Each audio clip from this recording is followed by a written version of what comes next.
I may not be in the studios in London. We haven't turned it into a pub, but it is still here on the beach in Florida. Time for Talking Pints. Yes, couldn't drop the favourite part of the show now, could we? And I'm joined by Matt Schlapp. Matt, an old friend of mine, and of course you're chairman of the American Conservative Union, which of course hosts the annual CPAC event. So this is how we Brits do television, and cheers. Cheers. Very good to see you. I shouldn't take it personally that you wanted me on this part of the show, right? Well, we might have socialised before, I don't know.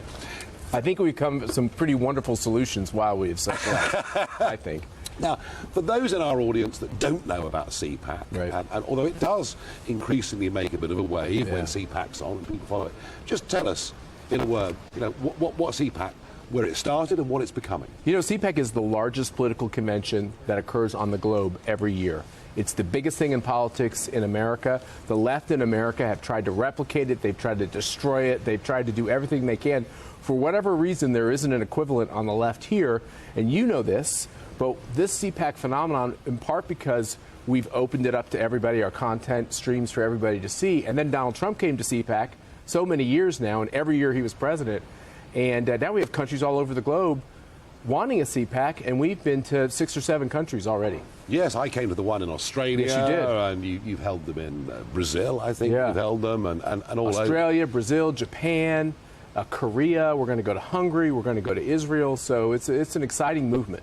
It's a very interesting point about the Conservative movement and the type of people that lead the Conservative movement. As you say, Donald Trump goes to CPAC every single year, and he loves it. He does love it. And they love him. Well, what I learned was that previous leaders of the Republican Party, and even indeed previous Republican presidents, didn't really bother with CPAC. You've got to go all the way back to Ronald Reagan. And I think Reagan attended CPAC. He did, something like 11 times. And look, it's like a lot of us who revere Margaret Thatcher. Leaders come around once in a while, and they change their country, but they change the whole globe. And the one thing we noticed about Trump, which is similar to what Ronald Reagan did, is when I travel around to these CPACs around the globe, they all say, please tell Donald Trump that we are so thankful that he is the president. Now, he's no longer the president anymore, but I think the world thanked Ronald Reagan for being president. There's something about a strong America that every freedom lover knows they need. But it isn't just, is it, about strong leaders? It's about types of conservatives. Yes. You know, we in the UK have the old school conservatives, and they were all Remainers, of course, when it came to the referendum, and not always, but very often coming from perhaps the older landowning families who kind of don't really want change of any kind at all, and nearly all went to the same couple of schools and the same college at Oxford and members of the same gentlemen's clubs. You mean you have an establishment too? Well, we've just been doing it longer than you. That's right. But it's not dissimilar. And you've got that kind of conservative. That's right. And perhaps I'd put David Cameron or someone like that in that type of conservative.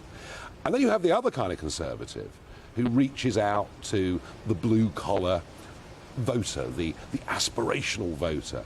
And it was John Howard, the former Australian Prime Minister, who won 4 elections on a Conservative ticket. He once said to me that unless Conservative leaders can attract blue-collar votes, it's very difficult to get majorities. So we've had this conflict within the Conservative Party, and then there was the breakaway and the insurgency, which I was proud to lead. Yes. Brexit's happened, and to some extent,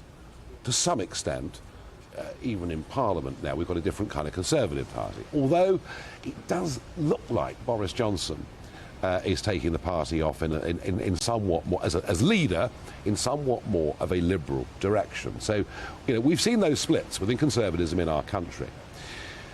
This Republican Party right now, this conservative movement right now, Trump is, my analysis, Trump is very dominant within it. But there are still those, aren't there, in the upper echelons of republicanism that don't wish him well. Well, they couldn't stand him because as soon as they thought he was off the stage, they kicked him off, right? They tried to shut him down.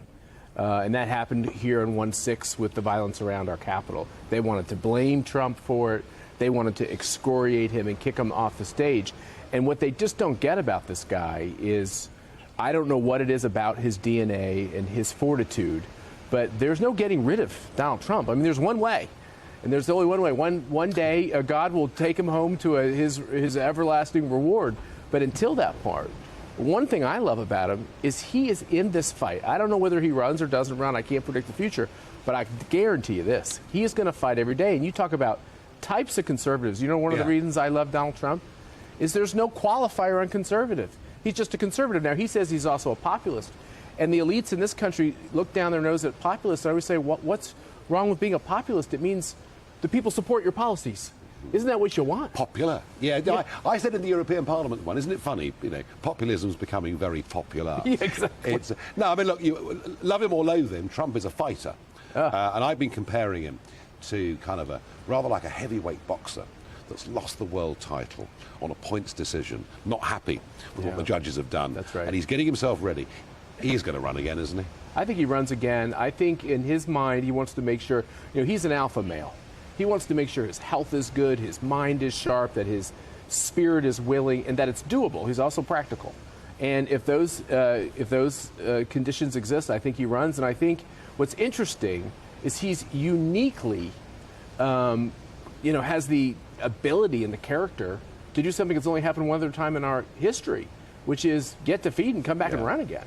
Well, one thing I've noticed, Matt, and I've been coming to CPAC for many, many years. And by the way, you're always invited, and I didn't say it, but I want to say it.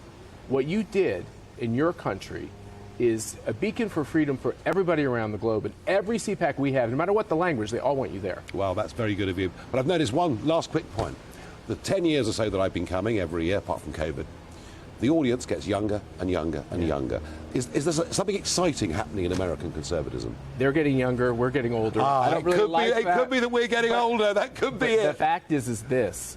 I say in America, there's a great awakening going on, right? We talk about woke. I say there's an unwokening going on in America, and that is very good news for everybody who cherishes freedom.